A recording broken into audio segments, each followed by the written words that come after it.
Beneath this old photograph lies the following inscription. The final separation of Rockport, Maine from its nearest neighbor, Camden, Maine, took place on February 25th, 1891. This picture was taken at a separation celebration that occurred that summer. It was organized by the man in the bolero hat, Oliver Blood. The building behind him is a quarry building on a road presently called the West Street Extension. Very fine white lime was quarried here, burned, barreled, and shipped everywhere.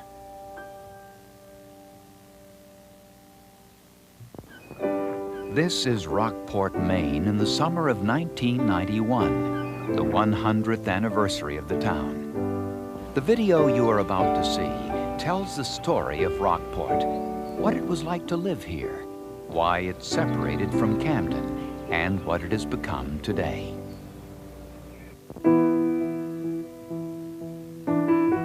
The first settlers of Rockport were Native American people called Wawinoks, meaning brave people. They built small communities, fished, hunted, and lived peacefully for over 1,000 years. Nobody knows which white men first saw the Camden-Rockport area, then called Camden Goose River. It is believed that many explorers may have sailed along the Maine shore, but it is known that in 1602, Bartholomew Gosnold sailed this coastal area and noted in his captain's log the, quote, sylvan beauty of what was to become Rockport. 3 years later, on May 18th, 1605, at 12 o'clock noon, explorer and Captain George Weymouth, in his good ship Archangel, came to be the first white person to explore the Knox County region. He and his men quickly made contact with the Wawinoks. Camden Rockport was called Megunticook by these first Americans. The Indians and early settlers got along well. Tragically, the introduction of smallpox by the explorers completely decimated this tribe by the end of the 1600s. The first colonial settlements in Maine were founded in 1719, but the Goose River area was not settled until 1769.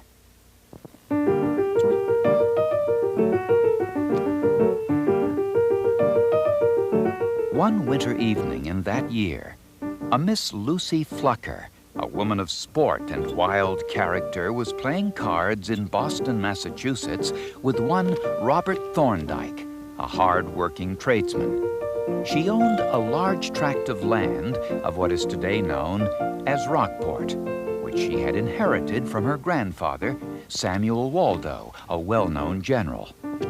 During the game, at a particularly tense moment, she bet and lost her part of Rockport to Thorndike. An excited Mr. Thorndike, his wife and 7 children, quickly came to Rockport to see what he had won. They loved the area and became Rockport's first settlers by building a log home on 50 acres. His land extended from Goose River all the way to the Lily Pond, and his home stood near where the Rockport Methodist Church now stands. Soon others began settling around Thorndike, buying land from him at $1 to $3 an acre. Robert Thorndike became Rockport's first real estate developer. During the Revolutionary War, Camden Goose River grew further because the mountains and protected harbor provided safety from the British. New residents came in, from Union to Belfast, and by 1790, the population had grown to 331. Rockport was becoming an economically stable part of Camden and had a protected deep-water harbor, allowing large ships easy access. There was a shipyard and an anchor factory, trades needed for a busy marine supply depot. Rockport also contained lime deposits, which were some of the richest in the world. This small but growing industry would prove critical to Rockport's future. Rockport was becoming a widely known place. People wanted to live and work here. A Rockport resident said at the time, "Owing to the large number who want to be engaged in agricultural and nautical pursuits here, our limited space may compel us to omit them."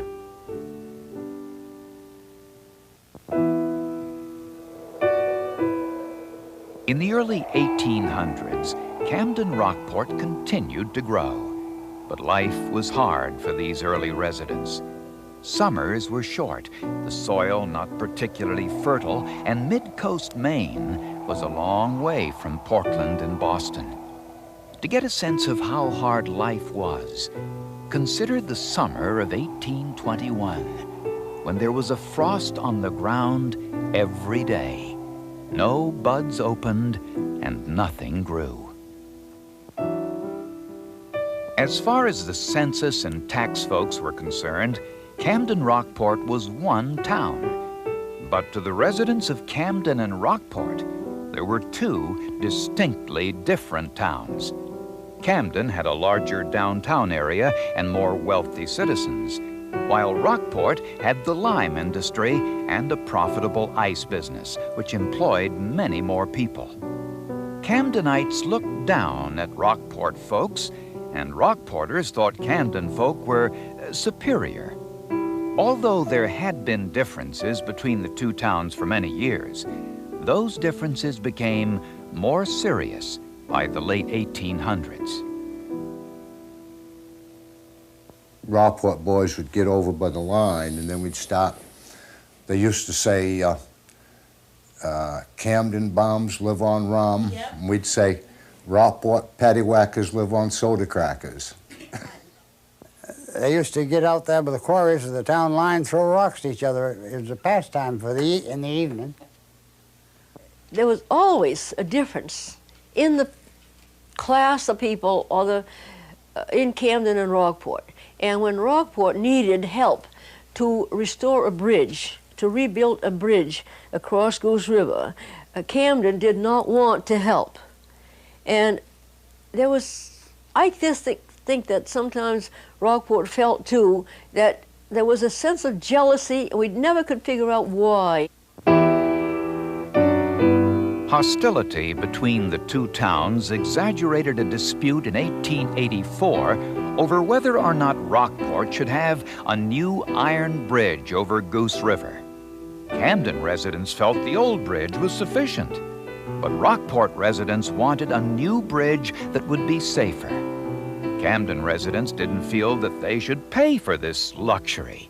They insisted that the Rockport part of Camden separate and become its own town.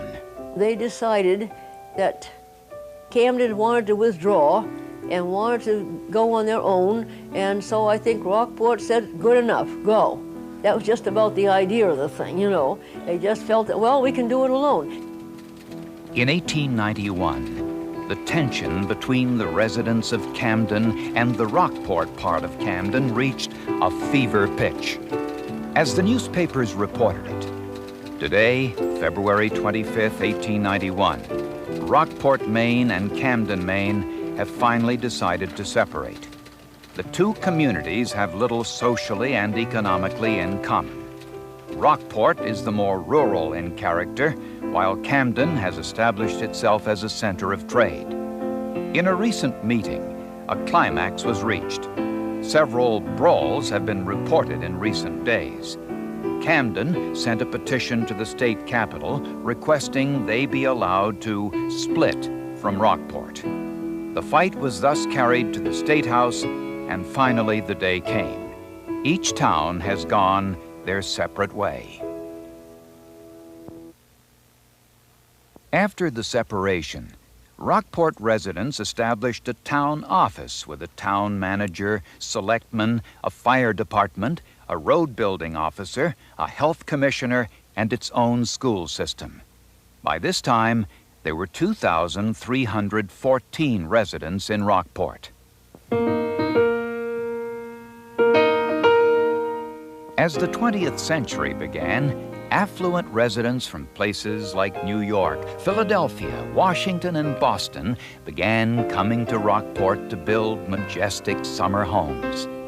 These residents, whose children and grandchildren are still part of Rockport life, contributed greatly to the town by making large grants to social services and public works. Rockport was more than just its thriving village. In fact, most of the town of Rockport was inhabited by vegetable, fruit, and dairy farmers. And most Rockport residents, townies, and country folk shared in common that their life was hard and that they were poor. You had to save and skimp and try to shovel snow, whatever you can find. All the kids shovel snow. I shovel snow. It cost 25 cents an hour. We shoveled snow. We shoveled the sidewalks and shoveled across the bridge, and all the sidewalks were shoveled in those days. And the kids did it. And it's all handwork, actually. You know, you hired a neighbor that had a team of horses plow and harry your garden. From there on, it was hoeing hand and weeding. My father used to use his his horse and wagon, and every Saturday would go to Rockport to peddle eggs and butter. And as a little girl, I used to go with him. And that's when and how I learned to make change. Businesses flourished. Rockport Ice Company, the Story Shirt Factory, the cooperage and grist mill of S.C. and H.L. Shepherd Company, not to mention the carpenters, masons, boat builders, sail makers, and granite workers. Most important economically, Rockport was to become the center of one of the greatest lime-producing regions in America. Rockport's lime industry, the largest employer in the area. The quaint, charming, and quiet Rockport of today was, around 1900, an industrial, noisy, smoky place. The lime kill dominated the town. Freshly cut lime rock was brought from several local quarries to the kilns for processing. The kilns were huge, pressurized ovens that baked the lime, which was then bagged and used for cement mortar. They would go out on a platform with cables coming down to four corners of the platform with no sides on it at all, and just stand on that platform and go down hundreds of feet down into that quarry. The Jacob Quarry that's right beside the Union Street is the deepest one, and I remember looking down in there, and they looked like flies down there. And down in there they were drilling and blasting, and lots of injuries. And the same thing down at the kilns, where they brought the limestone over and put it into the tops of the kilns, and down below where the live lime came out, if any water touched them, they would spark up, and the men were burned very often, sometimes lost a hand or something, lost an eye, things like that, because it was really, really hard work, and the hours were long because those kilns had to be going 24 hours a day. They smoked up the whole town. Sometimes the smoke literally obscured the sunlight from the Rockport skyline. We had the best lime in the world in Rockport, Camden. Best lime in the world. And the reason we lost it, because China had good lime and they could produce it for 1/3 of what we were doing. That's the reason we lost it. Today, down in Rockport Harbor, the Rockport Lime Kill Historical Society has restored the old kilns, and you can get a feel of what they were like when they were operating.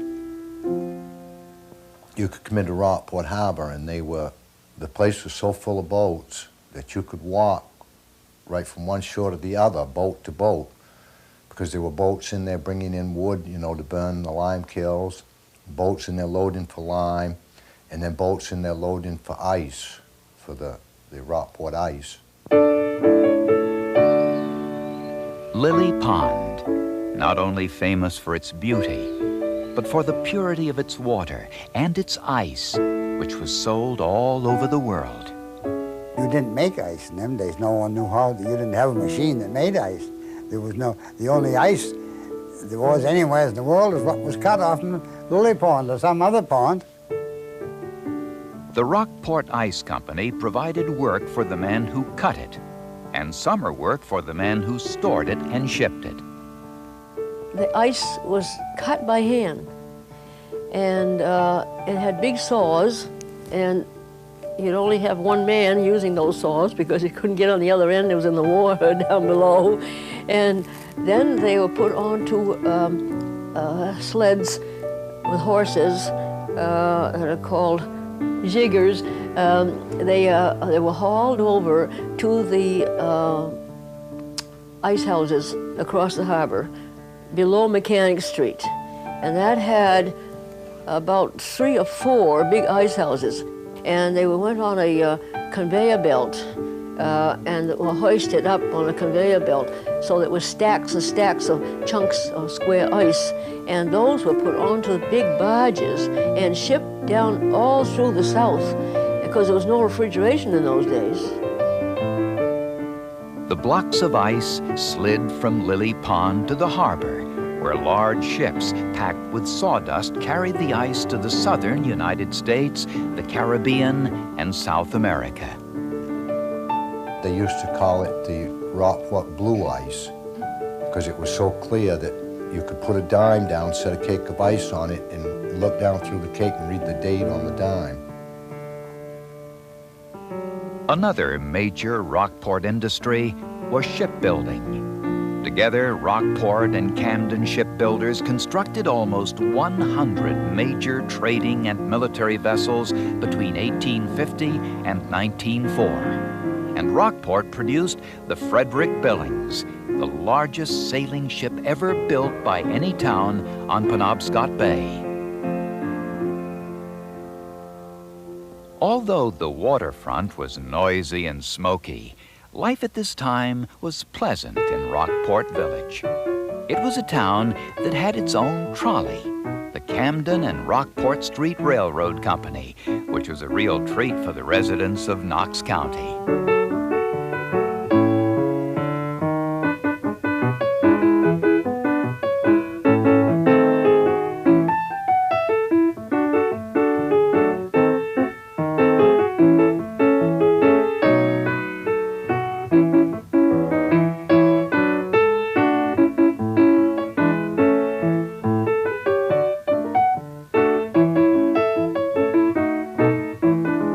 Set up by the local electric company, it took people from Warren through Thomaston and Rockland to Rockport and Camden.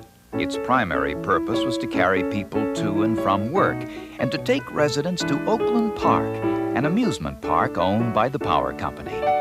It was a beautiful trolley, and in downtown Rockport, the trolley tracks crossed into the town on the very bridge that had split Rockport from Camden. 1904, a year for endings. That was the year the last commercial ship was built in Rockport, and also the last year for the ice industry, which came to an end with the introduction of refrigeration. Today, the lilies still grow in Lily Pond, but the water, though not as bad as it was 6 years ago, is not good enough to drink. And in 1907, a great fire destroyed the Rockport lime kiln. Although firemen worked heroically, the fire could not be put out because water cannot extinguish burning lime. That fire marked the end of Rockport's last major industry.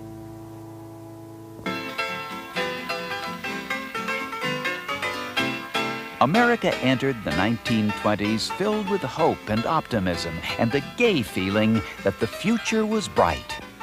And Rockport residents, with their industrial base gone, became a closely knit, caring community with extended families, where grandchildren and grandparents lived in the same home and took care of each other. And the community itself was like one big extended family. it was common for a businessman to share a meal with a poor farmer on a cold winter night.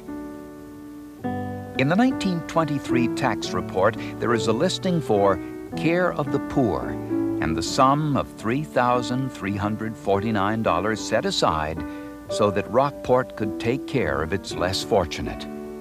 Nobody ever thought about somebody else's property. I mean, they knew it was their property, but there was no law against walking across it or going freely on the beach and on the shipyards and so forth like that.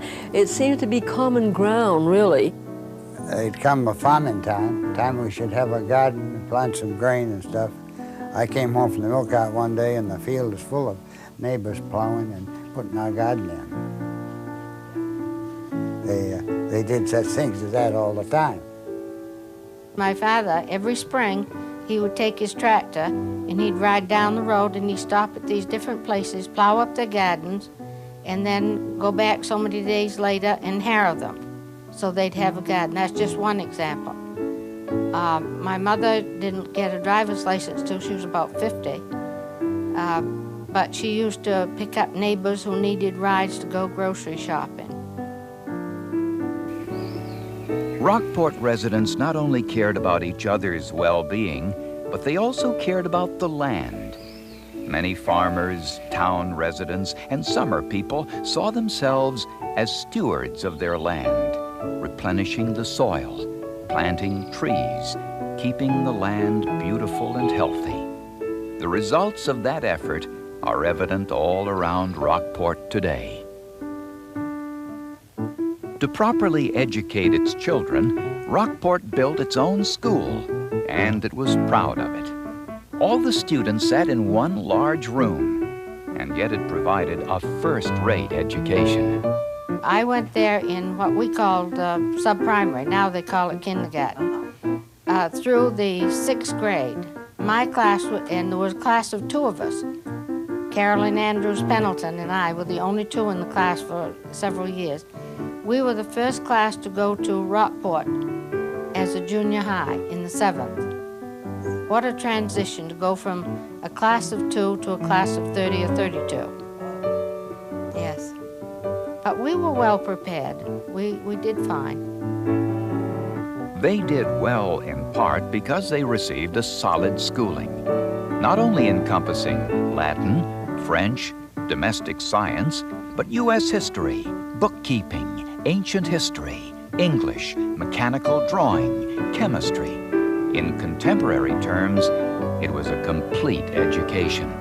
The whole high school was in one big room, and you knew what class you were in just the same, even if you were in one big room. And they did have a lab, and they had some other things like that on the 2nd and 3rd floor, and they had some other classrooms on the side, but the 7th and 8th grade were together, and the 6th and 5th and 6th and like that. And I think that it was pretty darn good education, really. And even if there was such a big storm that there was no school, we always got there just the same. There was no stopping us from getting to school. That was priority in our family. Nobody thought of ever leaving school. School was something you had to do and enjoy. When school let out and summer came, it was a wonderful time in Rockport. There were swim meets held in the harbor, camping and hiking in the hills, a carnival, and Oakland Park, a fabulous amusement area. The teenagers loved it all. They had a pavilion, a big dance hall, a dining room, ice cream parlors, a ferry boat, and all the families and all school children and the Sunday school children all went there for picnics. And they had ball games, baseball games, at least 2 a week, and sometimes they had dances 3 times a week. It was really something in the summertime, and it was beautiful. If you ever saw the moon coming up out of the bay, and on a nice waltz with a nice guy, you know, it was beautiful, and I loved it.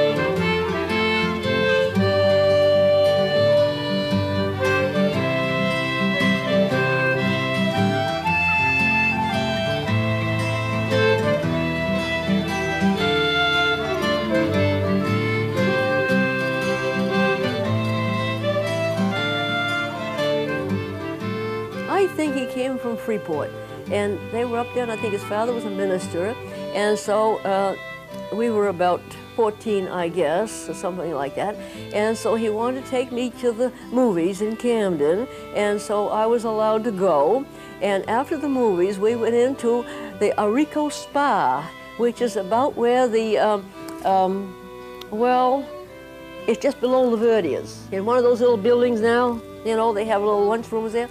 Well, he took me in there, and we sat up at the counters, the marble counters, and we had a banana split. We didn't just have one banana split, we had 2 banana splits. Can you imagine?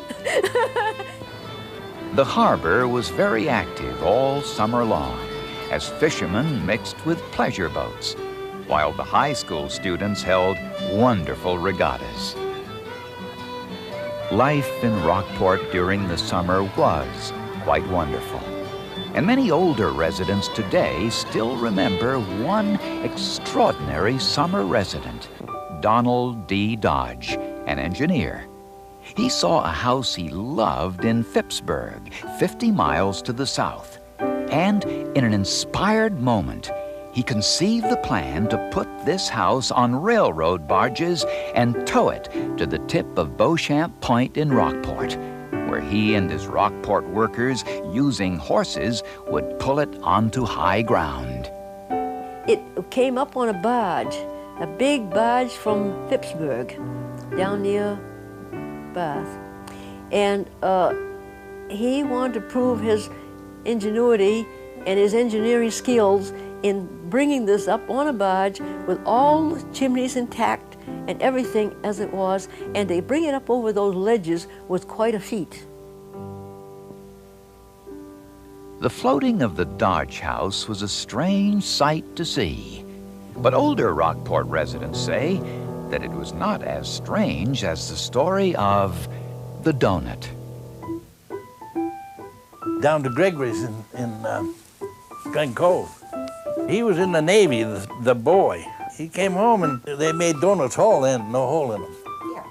Yeah. And he said, you know what they do in the Navy? He said, they put a hole in them donuts. And she said, what for? And he said, I don't know, they cook better or something. So she made the first, in this area, the first hole in the donut. That's great. Yeah, Mrs. Gregory.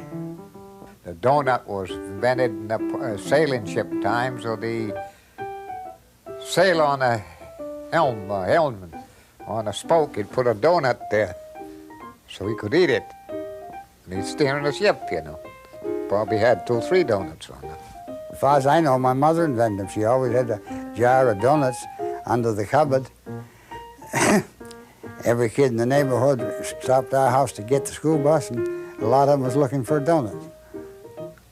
While it seems true that the donut was invented by a Rockport resident, as of the making of this program, it appears that no one in Rockport profited from this brilliant discovery.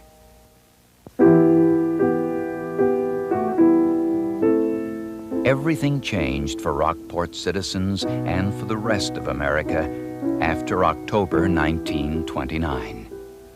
The Great Depression hit Rockport hard, but because of the rural farming communities and their ability to grow food, Rockport residents did not starve, but they had no money to improve their homes and their industries. If we had a depression now, people in the cities and any congested area will be hurting. But as far as out here where we were, I mean, it wasn't too bad. The Depression is supposed to be hard times, but you had more free time, and you had to make your own way. And like if we played ball, we had to get our field and fix it up, and somebody had a bat, and somebody had a ball. If we went skiing, we had our homemade skis. We had to make our own ski trails, our own jumps, and I think it was good for you. There was a woman, a wealthy summer long-time resident who loved Rockport and its people. She was a member of the well-known Bach family, and her name was Mary Louise Bach. Mrs. Bach was a perfectly lovely person, and a tall, stately-looking lady, and she treated everybody just the same. There wasn't a feeling between these people to the other people, but I think that a lot of the natives felt, you know, lower by themselves, you know. But she really felt the need for help here, and she did so much. My oldest brother got a loan from Cyrus H.K. Curtis, Mary Louise Bach Curtis's father, because my father was working for him at this time, and he got a $500 loan. And so when he went back to pay it, he says, no, he says, pass it on to the next brother. And so we did, and they passed it on all the way down through the family. Mary Bach contributed to individuals in the town by rebuilding their houses, loaning them money for school expenses and for their businesses, and by rebuilding the decaying harbor. She saw to it that the harbor area had ample places for boating, bathing, and housing. And Rockport's harbor began to attract ever larger numbers of tourists. Mary Louise Bach was an extraordinary woman. She established the Curtis Institute, a summer music school and performing arts center. Famous musicians came for the summer to delight the ears of locals and tourists. Within a few short years, Rockport came to be known as the summer music capital of America. Musicians who came and brought their families included Fritz Reiner, Eugene Ormandy, Samuel Barber, and Giancarlo Menotti. The Summer Music Festival, the harbor, the beauty of the rebuilt downtown area, and the post-war economic boom brought new residents. Some were retirees, some were second home residents, and some were just pre-1960s dropouts from the cities. They built and lived in modest houses and became active in town life. They were welcomed and helped by the old families of Rockport, and the bond that was established between the, quote, Mainers and the newcomers made Rockport a special place to be. Tourists were drawn to Rockport by this special feeling, and every summer, the harbor filled with boats of all sizes from all places. All the new people in town, they come here because they like the place we got. I guess they got treated like everybody else, as far as I know. I didn't never wasted any time being different to them. I don't know that anyone else ever did. They came here because they liked the way we did things. In the 1960s and 70s, thousands of tourists were attracted to Rockport's most extraordinary resident ever, Andre, the seal. Andre was found by fisherman Harry Goodrich. Over a 16-year period, the two developed a close friendship, and for a time, Andre even lived at the Goodrich home. Together, they not only developed an array of tricks, but Harry also learned of his friend's remarkable intelligence. Andre could locate and retrieve submerged objects at long distances. He responded to language, and he frolicked on equal terms with skin divers. Word about Andre quickly got around, and when Harry and Andre practiced tricks in the harbor, a crowd often gathered. By the early 1970s, the crowds grew quite large, and Andre began attracting nationwide media attention. There were many articles written about him, and he even appeared on national television. Andre was more than an extraordinary pet. He was also a town character who was named Honorary Harbor Master because of all he had done for Rockport. Although he roamed free from Boston to Maine, he never failed to return home. When Andre died at 22 years of age, Jane Wasey designed and built a sculpture of his likeness, which now sits facing the sea at the head of Rockport Harbor. If you drive up Route 1 from Rockland to Camden, You'd never know Rockport was there unless you turned right on Pascal Avenue. Many Rockport year-round residents wish that folks didn't know that Pascal Avenue takes you to Rockport. But each year, folks do know, and several 100,000 tourists pass through. Today, Rockport, Maine is home for 2,854 well-known and not so well-known extraordinary, ordinary residents. Rockport is also home to the International Film and Television Workshop and the world-famous wooden boat building school, the Apprentice Shop. But perhaps the most famous spot in downtown Rockport is the Rockport Corner Shop, where locals, outsiders, and tourists alike gather to enjoy good food and good people. Rockport and Camden get along just fine these days. The children of the two towns share the same school, and the adults have finally decided to connect their sewer line. Back in 1891, the dispute over rebuilding Goose River Bridge sent Rockport and Camden their separate ways. In the century since, the bridge has been rebuilt numerous times, and Rockport has experienced many changes. And the view of Rockport Harbor is still breathtaking. It is the most beautiful spot, and I love it. I love the people. I think that Rockport is a wonderful place to live, and my father spoke about it the same way.